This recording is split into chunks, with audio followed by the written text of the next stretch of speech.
നമസ്കാരം. മലയാളി വാർത്ത ഇൻസൈഡിലേക്ക് സ്വാഗതം. നെഞ്ചിൽ കൈവച്ച് പറയാം, കുറ്റവാളികൾ തിങ്ങിപ്പാർക്കുന്ന ഒരു സംസ്ഥാനത്താണ് നമ്മൾ ജീവിക്കുന്നത്.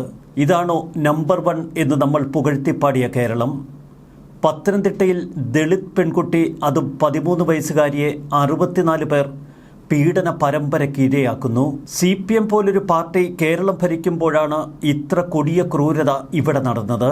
പത്തനംതിട്ട പാർട്ടിയിലെ ഗുണ്ടകളെക്കുറിച്ചുള്ള വാർത്തകൾ എത്രയോ വട്ടം നമ്മൾ കേട്ടിട്ടുണ്ട്. പൊതുസ്ഥലങ്ങളിലും ബസ് സ്റ്റാൻഡിലും സ്വകാര്യ ബസ്സിലും പിന്നെ ഓട്ടോറിക്ഷയിലും സ്കൂളിലുമൊക്കെ വെച്ച് ഒരു പെൺകുട്ടിയെ പച്ചയായി പലരും ചേർന്ന് പിച്ചി ചീന്തുന്നു. 13 വയസ്സ് മുതൽ ഒരു ദളിത് പെൺകുട്ടിയെ പീഡിപ്പിച്ച കേസിൽ ഉൾപ്പെട്ട പ്രതികളുടെ എണ്ണമാണ് നമ്മൾ ഭയപ്പെടേണ്ടത്.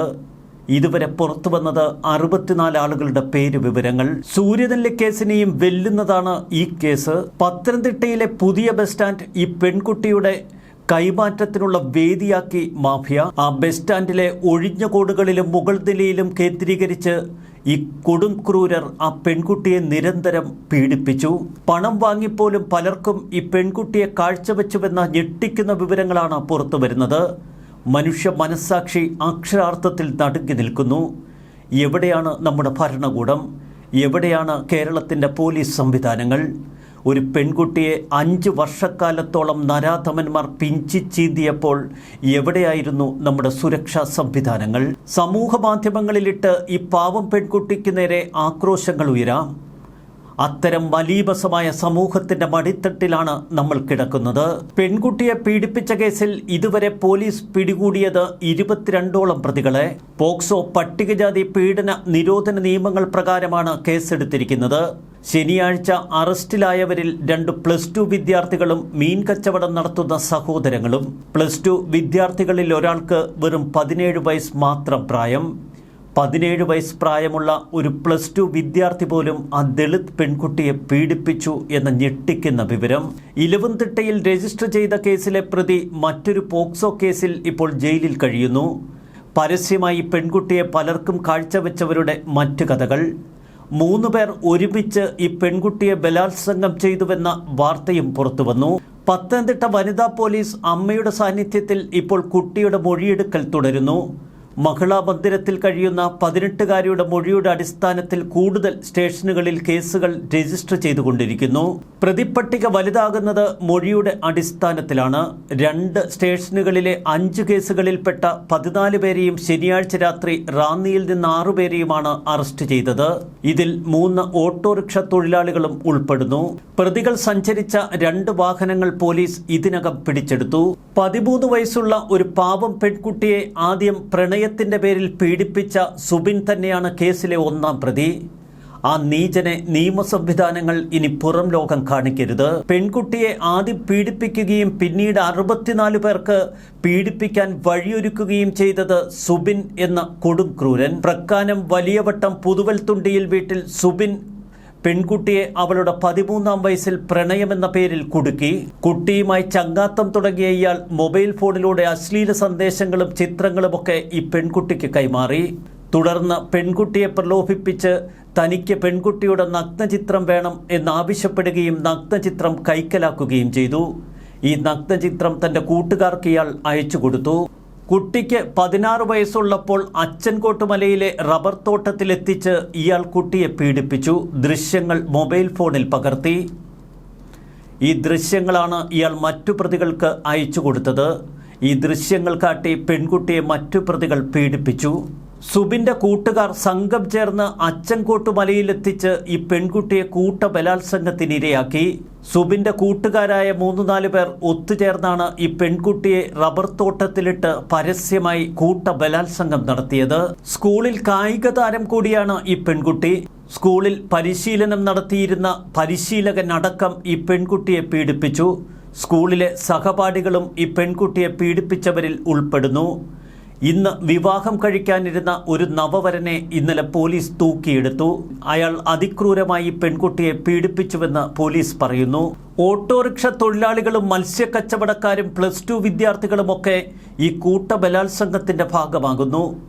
ഒരു നാട്ടിലെ 64 പേർ ഒരു കൊച്ചു പെൺകുട്ടിയെ മൃഗീയമായി പീഡിപ്പിക്കുന്നു. ഇത് കേരളമാണോ എന്ന് നമ്മൾ ചോദിക്കുന്നതും അതുകൊണ്ട് തന്നെ. ഗ്രാമാന്തരീക്ഷമുള്ള ഒരു നാട്ടിൽ ആളുകൾ പരസ്യമായ ഒരു പെൺകുട്ടിയെ ഇങ്ങനെ പലർക്കും കൈമാറി പിച്ചി ചീന്തുമ്പോൾ എവിടെയായിരുന്നു നമ്മുടെ നോക്കുകുത്തിയായിരുന്ന ഭരണകൂടം? പെൺകുട്ടിയെ കൂട്ടബലാത്സംഗത്തിന് ഇരയാക്കിയ 5 പേരെയാണ് പോലീസ് ആദ്യം പിടികൂടിയത്. കായിക താരമായി പെൺകുട്ടിയെ പരിശീലന ക്യാമ്പിൽ വെച്ചാണ് പരിശീലകൻ ബലാത്സംഗം ചെയ്തത്. മദ്യപിക്കുന്ന ശീലമുള്ള പിതാവിന് സ്മാർട്ട് ഫോണിന്റെ ഉപയോഗം കൃത്യമായി അറിയില്ല. മദ്യപിച്ചു കഴിഞ്ഞാൽ ലവലേശം അയാൾക്ക് ലക്കും ലഗാനുമില്ല. രാത്രികാലങ്ങളിൽ പെൺകുട്ടിയുടെ കയ്യിലാണ് പിതാവിൻ്റെ ഫോൺ. പരിചയപ്പെട്ട പ്രതികളുടെ പേരും ഫോൺ നമ്പറുമൊക്കെ പെൺകുട്ടി പിതാവിൻ്റെ മൊബൈൽ ഫോണിൽ സൂക്ഷിച്ചു. ഇതിനകം കുട്ടിക്കറിയാത്ത പല സ്ഥലങ്ങളിലും വെച്ച് പീഡനം നടന്നിട്ടുണ്ട് എന്ന് മൊഴിയിൽ പറയുന്നു. ഇനിയും പ്രതിപ്പട്ടിക നീളും എന്ന് പോലീസ് പറയുന്നതും അതുകൊണ്ട് തന്നെ. പഠിക്കുന്ന സ്കൂളിലെ ഒഴിഞ്ഞ കോഡിൽ വെച്ച് പോലും ഈ പെൺകുട്ടിയെ പീഡിപ്പിച്ചു എന്ന് തിരിച്ചറിയുമ്പോഴാണ് നമ്മുടെ സ്കൂളുകളും പൊതുസ്ഥലങ്ങളുമൊക്കെ എത്രമാത്രം അപകടം കെടിയിരിക്കുന്ന ഇടങ്ങളാണ് എന്ന് മനസ്സിലാക്കേണ്ടത്. ഇലവുംതിട്ട പോലീസാണ് നിലവിൽ കേസ് അന്വേഷിക്കുന്നത്. പത്തനംതിട്ട പോലീസും കേസ് രജിസ്റ്റർ ചെയ്തിട്ടുണ്ട്. ഇലവുംതിട്ട പോലീസ് ഇന്നലെ അറസ്റ്റ് ചെയ്ത 5 പേരിൽ ഒരാളായ സുധി മറ്റൊരു പോക്സോ കേസിൽ ജയിലിൽ കിടക്കുന്നു. അതിക്രൂരനായ ഒരു പെൺവേട്ടക്കാരനാണ് സുധി. സംഭവത്തിൽ വനിതാ കമ്മീഷൻ സ്വമേധയാ കേസെടുത്തു. ഇത് സംബന്ധിച്ച റിപ്പോർട്ട് അടിയന്തരമായി നൽകാൻ പത്തനംതിട്ട SP-യോട് വനിതാ കമ്മീഷൻ ആവശ്യപ്പെട്ടു. പെൺകുട്ടിയെ ഇലവുംതിട്ടയിലെ പ്രതികൾ പീഡിപ്പിച്ച 2 മാരുതി 800 കാറുകളാണ് ഇന്നലെ പോലീസ് പിടിച്ചെടുത്തത്. പത്തനംതിട്ടയിൽ നിന്നും ഇലവുംതിട്ടയിൽ നിന്നുമാണ് ഈ വാഹനങ്ങൾ പോലീസ് കസ്റ്റഡിയിലെടുത്തത്. 1996 സൂര്യനെല്ലി പീഡന കേസ് കേരളം വിറങ്ങലിച്ചു നിന്ന ഒരു സംഭവമായിരുന്നുവത്. അന്ന് ആ പ്രതിപ്പട്ടികയിൽ ഉൾപ്പെട്ടത് 42 പേർ.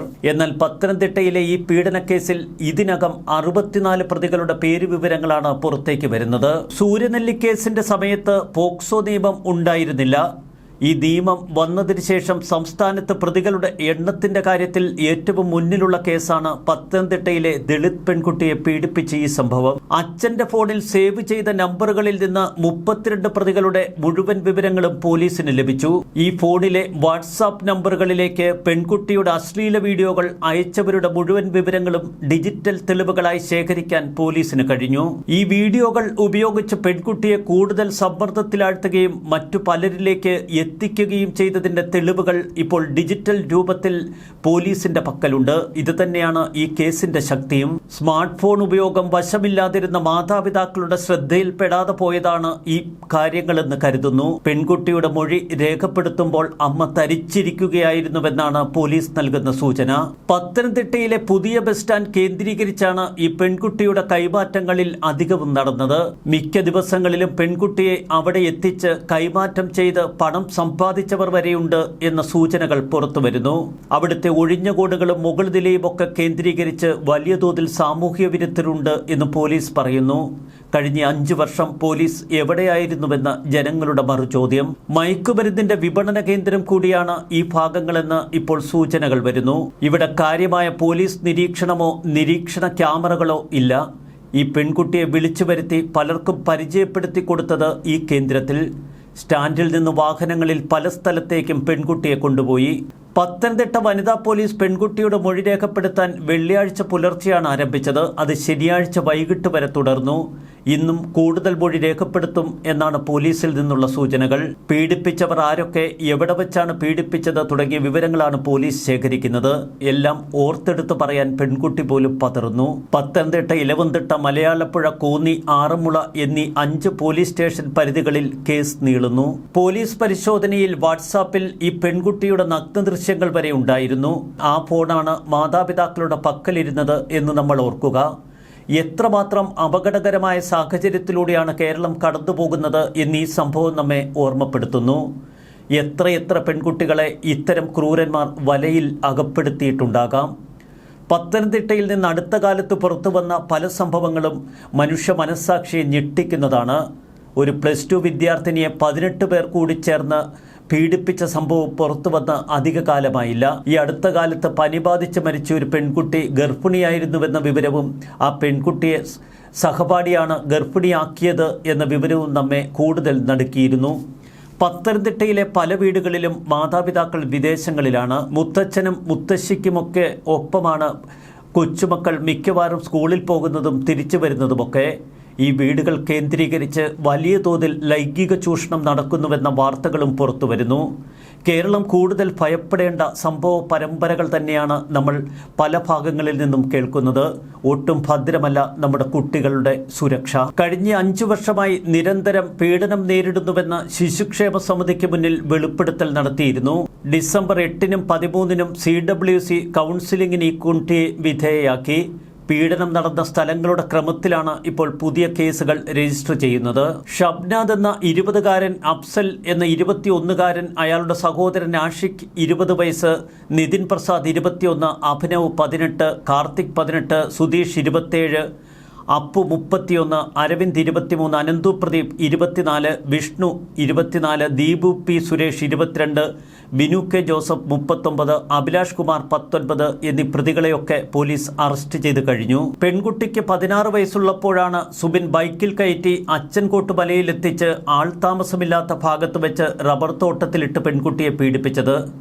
തുടർന്ന് 2 ദിവസത്തിന് ശേഷം ഇയാൾ പുലർച്ചെ 2 മണിക്ക് പെൺകുട്ടിയുടെ വീടിന് മുന്നിലെത്തി. പെൺകുട്ടിയെ വീട്ടിൽ നിന്ന് പുറത്തു വിളിച്ച് വീടിനടുത്ത് റോഡ് വക്കിലെ ഒരു ഷെഡിൽ വെച്ച് വീണ്ടും പീഡിപ്പിച്ചു. പിന്നീട് കൂട്ടുകാരായ മറ്റു പ്രതികൾക്ക് ഈ പെൺകുട്ടിയെ കാഴ്ചവെക്കുകയായിരുന്നു. അവർ 5 പേർ ഒരുമിച്ചാണ് പിന്നീട് പെൺകുട്ടിയെ കൂട്ടബലാത്സംഗത്തിന് ഇരയാക്കിയത്. മനുഷ്യ മനസാക്ഷിയെ നടുക്കുന്ന ഈ കൂട്ടപീഡനത്തിന്റെ വാർത്തകൾ ഇപ്പോൾ കൂടുതൽ അനാവൃതമാകുന്നു. നമ്മുടെ കൊച്ചു കേരളം എത്രമാത്രം അപകടകരമായ അവസ്ഥയിലാണ് എന്ന് തിരിച്ചറിയുന്ന സംഭവം. നടുങ്ങി നിൽക്കുകയാണ് കേരളത്തിലെ മാതാപിതാക്കൾ. നമ്മുടെ സ്കൂളുകളും സ്വകാര്യ ബസ്സുകളും പൊതു ഇടങ്ങളുമൊക്കെ അപകടക്കെണികളായി സാമൂഹ്യവിരുദ്ധരുടെ കേന്ദ്രമായി നിൽക്കുന്നു. എവിടെയെങ്കിലും നമ്മുടെ കുഞ്ഞുങ്ങൾ അകപ്പെട്ടാൽ ആ ഭയം മാതാപിതാക്കളെ വല്ലാതെ ബാധിച്ചു തുടങ്ങി. ന്യൂസ് ഡെസ്ക് മലയാളി വാർത്ത ഇൻസൈറ്റ്.